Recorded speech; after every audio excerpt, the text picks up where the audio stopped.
Manchester is red once again, ladies and gentlemen. The scoreline at the Etihad over the weekend was Manchester United 2, Manchester City 1. Would you believe me if I told you that Man City's last 11 games have seen more wins for Ruben Amorim than Pep Guardiola? That's right, Ruben Amorim has beaten Pep twice in 2 months, whilst Pep has only managed to win 1 game across the same time period. I must say, Amorim has some serious commitment to thrashing City, switching teams mid-season just to beat them again. But I can't express my love for this manager enough. He's just become the first United manager to win their first Manchester derby since Sir Alex Ferguson. And to do it in the fashion that he did at the Etihad was just incredible. 1-0 down in the 86th minute, 2-1 up in the 89th minute. And this is a stadium that we haven't won a game in since 2021. But now we walk away from it winning the Manchester derby for the second time in a row. And it's safe to say the City is red. For once, we're actually playing better football than Man City. It's like we're in the 90s again. United picking up 3 points and City losing everywhere they go. Erling Haaland's "stay humble" remark really is one of the most cursed quotes I've ever seen in football. Since he said it, City have dropped 19 points in the Premier League, where they currently sit 5th, and 8 points in the Champions League, where they sit 22nd. This is not the Man City we're used to. This is not the Man City that won the treble or 4 titles in a row. This is the Man City you see when their Ballon d'Or winning player gets injured, along with a few others, and the cracks in their system really start to show. We're now seeing a much weaker and much more vulnerable Man City that can't even cope with the likes of Brighton or Bournemouth, or a Manchester United team who have had the worst start to a Premier League season in the club's history. Walker's finished, Gundogan's finished, Grealish offers nothing. People talk about how big of a flop signing Antony was, and don't get me wrong, Antony has definitely flopped at United for his price tag, but Grealish costs 20 million more and he's not doing very much himself. And that club is going to need to open the checkbook, because right now, if they don't have a rebuild, they look like they won't even get top 4 this season. I thought the football United were playing at the Etihad was great, especially in the second half. Normally City batter us in the derby. Normally they dominate us in possession, have way more shots than us.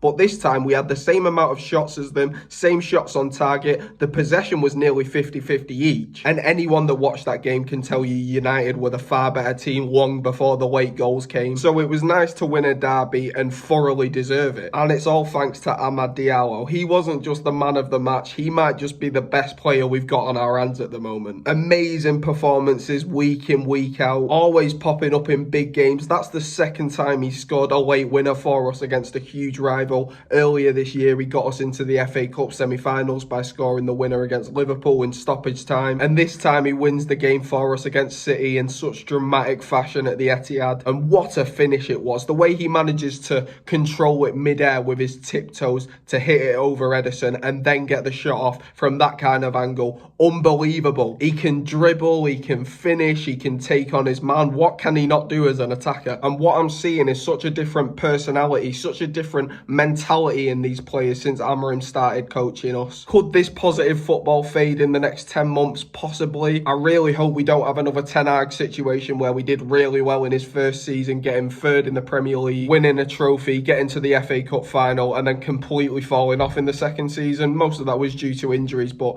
even when he had his injured players back in the 3rd season before Amorim took over, we were playing rubbish football and we were 14th in the league. And the football we're playing under Amorim is completely different. The back 3 is working, the attacking football is working. We seem so much more fearless. We can really go places with him. That being said, we still need to buy and sell a lot of players. This January transfer window will be key for United. But until then, let's celebrate the Derby Day win, enjoy Christmas laughing at the Blues, and come back stronger in 2025. Come on, United!